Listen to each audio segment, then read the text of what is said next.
देखो, फोटोसिंथेसिस के अंदर हम पूरा चैप्टर कंप्लीट कर चुके हैं। बस एक ये टेबल रहती है हमारी। इस टेबल में 3 क्वेश्चंस को छोड़ के बाकी सारे क्वेश्चन आप बहुत आसानी से कर सकते हैं। जो इजी क्वेश्चन है वो बाद में लेंगे हम, पहले जो थोड़े से अलग हैं वो देख लेते हैं। सो फर्स्ट क्वेश्चन है आपका, CO2 fixation rate under high light conditions. Option दिया है इन्होंने, लो होगा, हाई होगा या मीडियम होगा। फर्स्ट जो कॉलम है वो C3 प्लांट्स के लिए है और सेकंड जो कॉलम है वो C4 प्लांट्स के लिए है। अब देखो, अगर हाईलाइट कंडीशंस है, हाईलाइट कंडीशंस होंगी तो कुछ इमेजिन करके देखो कि लाइट ज्यादा आ रही है, मतलब टेम्परेचर वहां पे ज्यादा होगा। अब टेम्परेचर अगर ज्यादा है तो प्लांट से ट्रांसपिरेशन हो सकता है, मतलब प्लांट का पानी जो है वो लूज हो सकता है। प्लांट से पानी निकल के बाहर एटमॉस्फेयर में चला जाएगा। तो इस कंडीशन में प्लांट कोशिश करेगा कि मेरे को अपना पानी बचा के रखना है, मेरे को अपना वाटर कंजर्व करना है। तो ऐसे सिचुएशन में स्टोमेटा क्लोज हो जाएगा। अब स्टोमेटा अगर क्लोज हो जाएगा तो उस केस में क्या होगा, CO2 अंदर नहीं आ पाएगी। स्टोमेटा बंद है तो CO2 प्लांट के अंदर कैसे आएगी, नहीं आ पाएगी। अब CO2 प्लांट में अगर नहीं आई तो CO2 की कमी हो जाएगी। अब C3 प्लांट्स के अंदर तो ऐसा कोई मैकेनिज्म नहीं है कि अगर CO2 बाहर से कम आ रही है तो वो अपने अंदर हाई मेंटेन रख सके। तो C3 प्लांट्स में क्या होगा, CO2 की कमी होगी। CO2 की कमी होगी तो अब रुबिस्को CO2 की बजाय O2 से बाइंड कर जाएगा और अब फोटोसिंथेसिस होने की बजाय C3 प्लांट्स में होगा फोटो रेस्पिरेशन। अब इन्होंने पूछा था CO2 फिक्सेशन। CO2 फिक्सेशन मतलब फोटोसिंथेसिस होना, क्योंकि CO2 फिक्स होके क्या बनाती है, ग्लूकोज, और वही क्या होता है, फोटोसिंथेसिस। तो C3 प्लांट्स में फोटोसिंथेसिस यानी CO2 फिक्सेशन बहुत लो होगा, ठीक है।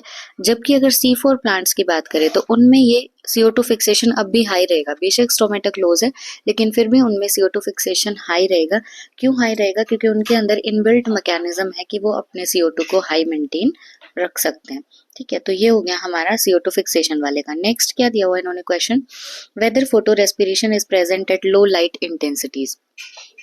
फोटो रेस्पिरेशन का मतलब क्या है, फोटो रेस्पिरेशन कब होता है, फोटो रेस्पिरेशन सिर्फ तब होगा जब CO2 कम हो और O2 ज्यादा हो, तब होगा फोटो रेस्पिरेशन। अब लो लाइट इंटेंसिटी है मतलब टेम्परेचर भी क्या होगा, कम ही होगा। टेम्परेचर कम होगा तो ठीक है, इनफ अमाउंट ऑफ CO2 अंदर आ रही है, चाहे C3 प्लांट हो चाहे C4 प्लांट हो, स्टोमेटा खुला हुआ है और काफी CO2 जो है वो अंदर आ रही है। अगर CO2 ज्यादा है तो फोटो रेस्पिरेशन क्यों होगा, ना C3 में होगा फोटो रेस्पिरेशन ना C4 में, तो दोनों में आ जाएगा नेग्लिजिबल। उसके बाद नेक्स्ट है, whether photorespiration is present at high light intensities. अब यहाँ पे वही कंसेप्ट लगेगा, अगर हाई लाइट इंटेंसिटी है मतलब टेम्परेचर भी ज्यादा होगा। टेम्परेचर अगर ज्यादा है यहाँ पे तो उसकी वजह से स्टोमेटा बंद हो जाएगा, CO2 अंदर आनी बंद हो जाएगी। CO2 अंदर आनी बंद हो गई तो रुबिस्को बाइंड कर जाएगा ऑक्सीजन के साथ और फोटो रेस्पिरेशन हो जाएगा। तो C3 प्लांट्स में तो ये केस बनेगा कि फोटो रेस्पिरेशन हाई होगा eight high light intensity. But C4 plants के अंदर क्या होगा कि उनमें बाहर से बेशक CO2 नहीं आ रही पर उनके इनबिल्ट मैकेनिज्म की वजह से उनमें फोटो रेस्पिरेशन नहीं होगा। हम वैसे भी देखते हैं C4 प्लांट्स में फोटो रेस्पिरेशन कभी भी नहीं होता, तो C4 में भरेंगे नेग्लिजिबल और C3 में भरेंगे हाई, ठीक है। नेक्स्ट क्वेश्चन है, whether photorespiration could be present at low CO2 concentration. Low CO2 concentration है तो C3 प्लांट्स में तो रुबिस्को O2 से बाइंड कर जाएगा, बट C4 में ये फोटो रेस्पिरेशन नहीं होगा लो CO2 कंसंट्रेशन पे। एक चीज ना हमेशा ध्यान रखना, लो CO2 हो, हाई CO2 हो, कुछ भी हो, फोटो रेस्पिरेशन C4 प्लांट्स में नहीं होता। अगर CO2 कम भी होगी तो C4 प्लांट्स उसको अपने अंदर ही हाई कर लेते, तो उनमें फोटो रेस्पिरेशन कभी नहीं होता। और फोटो रेस्पिरेशन होने के लिए कंडीशन जरूरी है कि CO2 कम होनी चाहिए, तो C4 में CO2 कम हो ही नहीं सकती। C3 में अगर CO2 कम होगी तो वहां पे फोटो रेस्पिरेशन हाई होगा क्योंकि रुबिस्को O2 से बाइंड कर जाएगा। देन नेक्स्ट क्वेश्चन है कि फोटो रेस्पिरेशन अगर हाई CO2 कंसंट्रेशन है तो होगा या नहीं। अगर CO2 हाई है तो रुबिस्को O2 के साथ क्यों बाइंड करेगा, तो तब तो रुबिस्को ना C3 में बाइंड करेगा O2 के साथ और C4 में तो होता ही नहीं है कभी, तो फोटो रेस्पिरेशन दोनों में हो जाएगा नेग्लिजिबल, ठीक है। बाकी के क्वेश्चंस हम सब पढ़ चुके हैं तो बहुत इजीली आप अटेम्प्ट कर सकते हैं इनको। बाकी एक बार मैं बता देती हूँ, देखो, cell type in which the Calvin cycle take place. C3 plants में केल्विन साइकिल किस में होती है, मेसोफिल सेल्स में। C4 प्लांट्स में केल्विन साइकिल होती है बंडल शीट सेल्स के अंदर। Then cell type in which the initial carboxylation reaction occurs.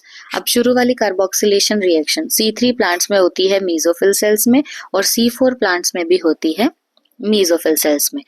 Carboxylation मतलब CO2 का ऐड होना।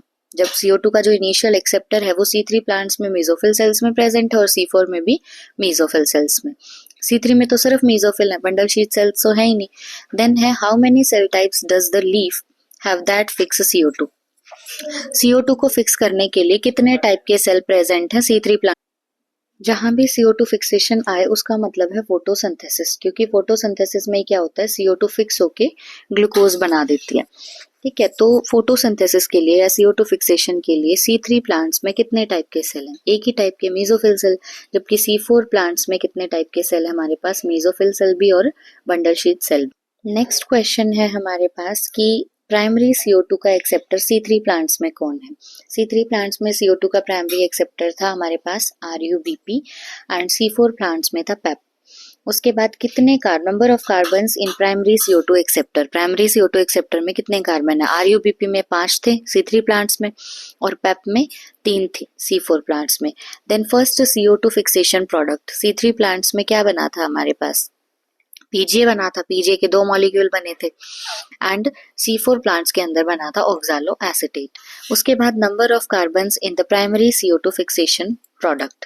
प्राइमरी CO2 फिक्स जो पहला फिक्स होके जो प्रोडक्ट बना था C3 प्लांट्स में उसके अंदर थे 3 कार्बन और C4 प्लांट्स में जो फर्स्ट फिक्सेशन प्रोडक्ट बना था उसमें थे हमारे पास 4 कार्बन। देन हमें बताना है कि C3 प्लांट्स में क्या प्लांट के पास रुबिस्को होता है? होता है। C3 प्लांट हो चाहे C4 प्लांट्स हो, रुबिस्को तो दोनों में होता है। उसके बाद बताना है कि क्या पेपकेज होता है? तो C3 प्लांट्स में पेपकेज नहीं होता बट C4 प्लांट्स में पेपकेज होता है।